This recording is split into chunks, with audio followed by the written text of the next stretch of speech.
Entre las anteriores y las variantes directas existen numerosas expresiones metafóricas del tipo que de modo más inmediato podría considerarse típico del habla de las pandillas del interior de la ciudad, como sucesivamente. La descripción de Thomas Hartman del habla bilisabelina contiene muchos ejemplos similares. Sheets, dientes. Sheets, elemento general para cosa que. Smelling sheet, nariz. También jardín, huerto. Belly sheet, dental. Ron bus, vino. Stealing can, casa que recibirá mercancías robadas. Stall, hacer o mandar. Esto es ordenar. Can, casa. Queer can, casa de reclusión. Queer, nada. Es elemento derogatorio general. Veas en Bengali villa. Darkman's noche. Queer coffins, juez de paz. No hay manera de decidir si esas representaciones metafóricas tienen el mismo significado o no que las formas cotidianas, esto es, si son o no variantes según la definición de la voz.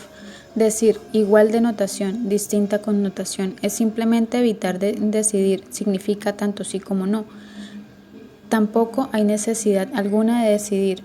A todas ellas podemos llamarlas variantes metafóricas, puesto que es útil vincularlas a la teoría de la variación.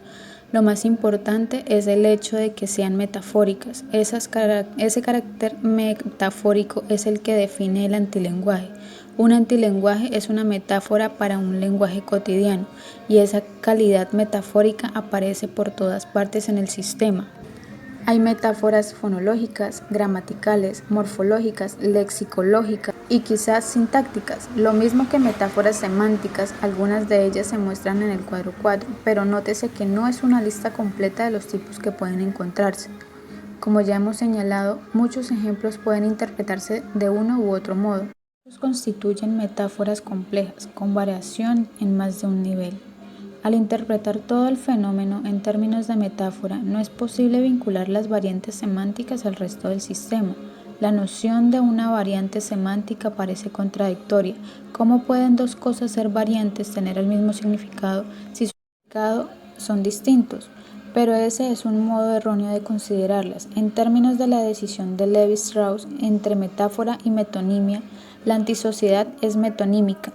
La sociedad es una extensión de ella dentro del sistema social, en tanto que sus realizaciones son predeciblemente metafóricas, lo cual es válido tanto para su realización en la estructura social como para su realización en el lenguaje. Levi-Strauss, 1966, capítulo 7. En su estructura, la antisociedad es una metáfora de la sociedad. Una y otra van juntas en el nivel del sistema social. Del mismo modo, la antilenguaje es una metáfora del lenguaje, y uno y otro van juntos en el nivel de la semiótica social. Por ese motivo, no es muy difícil asimilar la jerarquía social de la segunda vida, expresiones interiorizadas existentes en la estructura social, ni tampoco asimilar conceptos como oculta en la garganta para esconder cosas robadas o compartir el pan secretamente con un convicto, con la semiótica existente que se realiza mediante el lenguaje. Las variantes semánticas van juntas, esto es, son interpretables. En el nivel superior, el de la cultura como sistema de información. Desde luego, el fenómeno de la metáfora en sí no es un fenómeno antilingüístico. La metáfora es una característica de las lenguas, no de los antilenguajes, aunque podríamos expresar lo mismo de otra manera, diciendo que una metáfora constituye el elemento del antilenguaje que está presente en todas las lenguas. La mayor parte del lenguaje cotidiano es de origen metafórico, aunque sus orígenes con frecuencia se hayan olvidado o sean desconocidos. Lo que distingue a un antilenguaje es que en sí él mismo es una entidad metafórica y que por tanto los modos de expresión metafóricos son la norma. Deberíamos esperar que entre sus patrones regulares de realización se encontraran la composición, la metatesis, las alternaciones consonantes y cosas por el estilo. Mucho menos es lo que conocemos acerca de sus modos de significación, de sus estilos semánticos. Hartman presenta un diálogo de antilenguaje isabelino, pero es casi seguro que sea un hecho por él mismo para ejemplificar el uso de las palabras de su glosario. Malik No incluye diálogo alguno, aunque sí cita algunas oraciones completas que resultan sumamente útiles: 1972, 83, 84, 109 y 110. No es muy fácil registrar una conversación espontánea, sobre todo en un antilenguaje. Pero, como señalan atinadamente Berger y Luckman, el poder generador de realidad del lenguaje radica en la conversación. Más aún, ese poder es acumulativo y para su efectividad depende del fortalecimiento continuo mediante la interacción. Para ser capaz de interpretar el verdadero significado del antilenguaje, necesitamos tener acceso a sus patrones de conversación. Deben reunirse y publicarse textos para ser sujetos a una exégesis que los vincule al sistema semántico y al contexto social. Solo de esa manera podemos adentrarnos en la caracterología de un antilenguaje, para usar un término de la Escuela de Praga, en los estilos de significación y en las orientaciones codificadoras que encierra su versión contracultural característica del sistema social. Entretanto, la manera más fácil de penetrar en un antilenguaje probablemente sea mediante otra clase de lenguajes que podríamos llamar lenguajes de comedia musical, o en inglés norteamericano, lenguajes de vodevil. Vale la pena especular, aunque especular no sea un sustituto de descubrir, si el gobbledygook es en un sentido original del lenguaje secreto del humorismo de la clase trabajadora victoriana, no en su sentido metafórico del lenguaje de burócratas, es por su origen descendiente del antilenguaje isabelino, suavizado, una vez que las condiciones sociales en que surgió y floreció el antilenguaje había dejado de existir. El gobbledygook posee claramente algunos rasgos de antilenguaje. Un breve ejemplo: erectifi aluxurimole frocablots, erect a luxurious block of flats, construir un lujoso conjunto de apartamentos. Tiene metatesis, su fijación y composición de una morfología común, todo totalmente vacuo, con el consiguiente efecto cómico. La bandera del gobbledygook fue enarbolada y elevada a alturas semánticas en Inglaterra en la década de los 50 por Spike Milligan. Creó un antilenguaje propio, una especie de pastelazo mental, según palabras del príncipe de Gales, conocido como el Gunnery. A continuación, presentamos un ejemplo de conversación. Milligan, 1973. Pero cuando se llega a ese extremo, es el momento de preguntar: ¿por qué el interés de los antilenguajes? Son entretenidos, pero ¿tienen alguna importancia o son simplemente cosas raras? Creo que si los consideramos en serio, aunque no solemnemente, hay dos modos en que los antilenguajes son importantes para la comprensión semiótica social.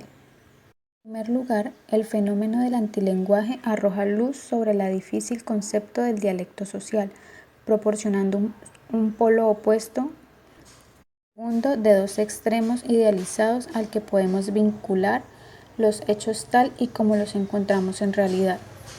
Postulemos una sociedad homogéneamente ideal, sin división de trabajo o al menos sin forma alguna de jerarquía social, cuyos miembros, por consiguiente, hablan un lenguaje idealmente homogéneo, sin variación dialectal. Es probable que nunca haya existido un grupo humano semejante, pero no importa. Se trata de una construcción ideal que sirve de tesis para un argumento deductivo. En el otro extremo de la escala, postulamos una sociedad dicotomizada, idealmente consistente en dos grupos clara y mutuamente hostiles: la sociedad y la antisociedad. Sus miembros hablan dos idiomas totalmente distintos, una lengua y un antilenguaje. Una vez más, es probable que jamás haya existido cosa igual, lo que nos recuerda que a Eloy y a los Morlocks imaginados por H. G. Wells en La máquina del tiempo, pero eso nos sirve de antítesis, de polo opuesto idealizado. Lo que sí encontramos en la vida real son tipos de orden sociolingüístico cuya existencia podemos considerar que se sitúa en algún punto entre esos extremos. La distinción entre dialecto estándar y no estándar es una distinción entre lenguaje y antilenguaje. aunque adopte una forma relativamente benigna y moderada. El uso popular opone al dialecto como anti al lenguaje estándar, como norma establecida. Un dialecto no estándar que se utiliza conscientemente con propósitos estratégicos, defensivamente para mantener una realidad social particular u ofensivamente para la resistencia y la protesta. Más allá en la dirección de un antilenguaje. Eso es lo que conocemos como un lenguaje de gueto. Véase la relación de Cochman, 1972, sobre el inglés negro en Estados Unidos. Los dialectos sociales no están asociados necesariamente a las castas o a las clases. Pueden ser religiosos, de generaciones, sexuales, económicos, urbanos o rurales, y quizás también de otras cosas. Lo que los distingue es su carácter jerárquico. La función social de la variación de dialectos es expresar, simbolizar y mantener el orden social, y el orden social es un orden esencialmente jerárquico. Un antilenguaje es al mismo tiempo tanto el caso límite de un dialecto cosical y por consiguiente la realización de un componente de la jerarquía de un orden social más general que incluye a la sociedad y a la antisociedad como un lenguaje, y por consiguiente la realización de un orden social que está constituido por la propia antisociedad.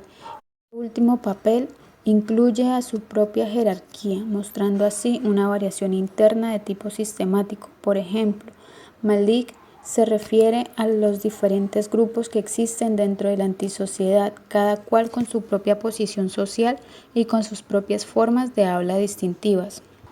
La del antilenguaje es una perspectiva desde la que podemos ver claramente el significado de la variabilidad en el lenguaje. En pocas palabras, la función de un lenguaje alternativo es crear una realidad alternativa. Un dialecto social es la materialización de una visión del mundo ligera pero claramente distinta, una visión que por consiguiente resulta potencialmente amenazadora si no coincide con la propia. Sin duda, esa es la explicación de las actividades violentas hacia el habla no estándar que por lo general adoptan los hablantes de un dialecto estándar. El motivo consciente de "no me gusta cómo pronuncia las vocales" simboliza el motivo subyacente de "no me gustan sus valores". La importancia que para la semiótica social tiene el tipo de variación que llamamos dialecto social en el sistema lingüístico se hace mucho más evidente cuando tomamos en consideración la naturaleza y las funciones de los antilenguajes. En segundo lugar, hay antilenguaje como texto. Un problema esencial en lingüística consiste en vincular el texto al sistema y en vincular a una teoría del sistema lingüístico los modos de descripción del texto que sean aplicables a la conversación. He venido sugiriendo, por ejemplo, en el capítulo 7, que dicho problema puede abarcarse positivamente mediante una interpretación funcional del sistema semántico, una interpretación en términos de sus principales componentes semánticos que puedan vincularse, primero al texto como proceso continuo de selección del significado, segundo al sistema lingüístico y tercero a la situación como construcción semiótica derivable de la semiótica social, la cultura considerada como un sistema de información. Cae fuera del campo de este estudio extendernos más a ese respecto, pero puede señalarse algo que surge específicamente en cuanto a la descripción de antilenguajes. Como señalan Berger y Luckmann, el poder generador de realidad de la conversación depende de que ésta sea fortuita, es decir, que típicamente hace uso de áreas de un sistema sumamente codificadas para producir texto que sea congruente, aunque una vez que la codificación de la congruencia se han establecido como norma, la conversación puede tolerar y, a decir verdad, propicia una cantidad considerable del contenido que resulta incongruente y no está codificado. No codificado significa no incorporado enteramente aún al sistema. Incongruente significa no expresado mediante la forma de representación más típica y sumamente codificada. Y ambos conceptos son de tipo aproximativo y no de tipo absoluto.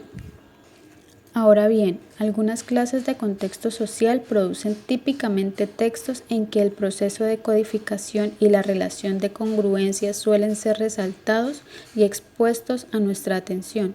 Un ejemplo es el lenguaje de los niños pequeños y de otras personas con las que establecen interacción, puesto que los niños interactúan y simultáneamente construyen el sistema que está detrás del texto. La competencia y el alarde verbales proporcionan otros ejemplos. Allí el resalto no es un signo del sistema que surge a la existencia, sino un efecto de la orientación funcional particular dentro del sistema y de los rasgos especiales que surgen en un contexto. El hablante utiliza el lenguaje solo con el fin de asegurar para sí las satisfacciones que se elevan a proeza en el uso del lenguaje. El antilenguaje lleva en sí algo de ambos elementos. Los antilenguajes se utilizan típicamente para la competencia y el alarde, con el consiguiente resalto de elementos interpersonales de todo tipo. Al mismo tiempo, los hablantes de un antilenguaje tratan constantemente de mantener una contrarrealidad sometida a la presión del mundo establecido. Es la razón por la cual el lenguaje se renueva constantemente, para mantener la vitalidad que necesita para no dejar de funcionar totalmente.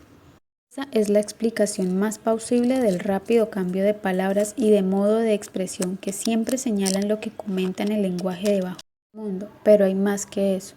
Dentro del modo experiencial de significación, un antilenguaje puede adoptar dentro de sí, puede codificar en el nivel semántico, estructuras y colocaciones que se ponen conscientemente en las normas del lenguaje establecido. Esto puede apreciarse en textos de los antilenguajes más intelectuales, como los del misticismo y en algunos artificios semánticos del Gunneri. I have was Mr. Library on me and God look there I am sit. Pero también está presente casi con seguridad en la conversación típica del bajo mundo y de la segunda vida. El resultado es que la conversación en un antilenguaje despliega de manera más marcada las relaciones semánticas entre el texto y el sistema lingüístico. Cuando se consideran desde el punto de vista del lenguaje establecido, los modos de expresión de un antilenguaje parecen deformados, difusos, metafóricos, y lo están desde ese ángulo, pero considerados en sus propios términos parecen directos como fuertes manifestaciones del sistema lingüístico al servicio de la construcción de la realidad. La que está deformada es la realidad, puesto que la vemos como una transformación metafórica de la realidad verdadera, mas la función del texto con respecto a esa realidad es de refuerzo, tanto más directa cuanto se trata de una realidad que necesita mayor esfuerzo. Un antilenguaje no es algo que podamos reconocer siempre mediante el estudio de un texto. Es posible que esté caracterizado por algunos de los diversos rasgos mencionados o por todos ellos, y que consecuentemente sea reconocido por su forma fonológica y lexicogramatical como una alternativa metafórica ante el lenguaje cotidiano, pero en última instancia dichos rasgos no son necesarios para un antilenguaje. Hemos interpretado el antilenguaje como caso límite de un dialecto social y ello constituye un punto de vista válido, pero se trata de un caso extremo y no de un caso típico, porque no está definido primordialmente por la variación, o mejor dicho, la variación por la que podría definírsele sería una variación en un sentido especial. El dialecto social es un conglomerado de variantes asociadas, un patrón semántico de tendencias en la selección de valores de variables fonológicas y lexicogramaticales en condiciones específicas. La atención recae en la variación más que en los significados que se intercambian. Si bien puede mostrar dicha variación, un antilenguaje, por otra parte, debe definirse en términos de un patrón sistemático de tendencias en la selección de los significados que han de intercambiarse. Queda a discusión el problema de que eso pueda o no considerarse bajo el rubro de variación. Por consiguiente, a este respecto, se parece más el concepto de Bernstein en 1974 sobre un código o sobre una orientación codificadora. Un código puede definirse simplemente del modo siguiente, como un patrón sistemático de tendencias en la selección de significados que han de intercambiarse en condiciones específicas. Nótese que las condiciones específicas se encuentran en el medio sociolingüístico, pueden ser sociales o lingüísticas, siendo la tendencia naturalmente la de que cuando mayor sea el grado de variación, mayores posibilidades existirán de que el contexto pertinente sea social y no lingüístico. Por consiguiente, en la definición del código podríamos decir, en contextos sociales específicos. Por eso, ahora podemos interpretar a un antilenguaje como el caso límite de su código. Una vez más, se trata de un caso extremo y no de un caso típico, aunque en esta ocasión por una razón distinta, porque la realidad subjetiva que él realiza es una contrarrealidad consciente, no solo una variante subcultural ni un ángulo de una realidad aceptada por todos, lo cual todavía es una cuestión relativa. Un antilenguaje no es una categoría claramente distinta, es una categoría a la que más o menos se aproxima cualquier caso determinado. Un antilenguaje como el que se ha presentado al principio pone en evidente relieve el papel del lenguaje como realización de la estructura de poder de la sociedad. Antilenguajes de prisión y las contraculturas delictivas son aquellas que se definen con mayor claridad porque tienen una referencia específica a estructuras sociales alternativas y los atributos adicionales de los lenguajes secretos de las jergas profesionales.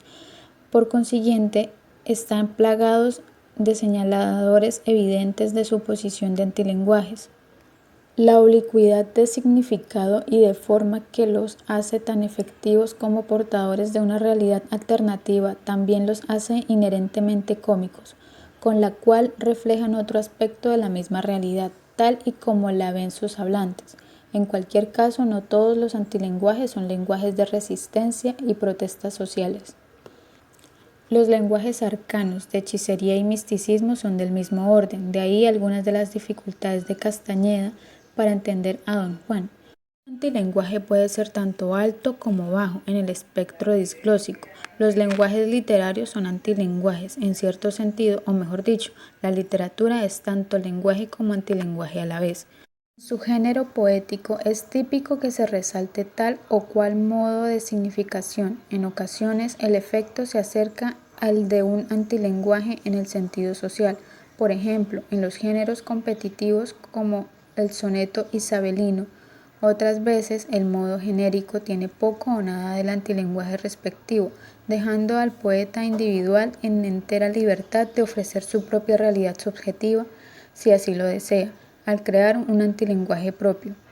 Y el oyente o el lector queda en libertad de interpretar el texto como un antilenguaje si él lo desea. A veces el aspecto antilingüístico de la literatura ocupa el primer plano. En otras ocasiones y en otros lugares retrocede hacia la insignificancia.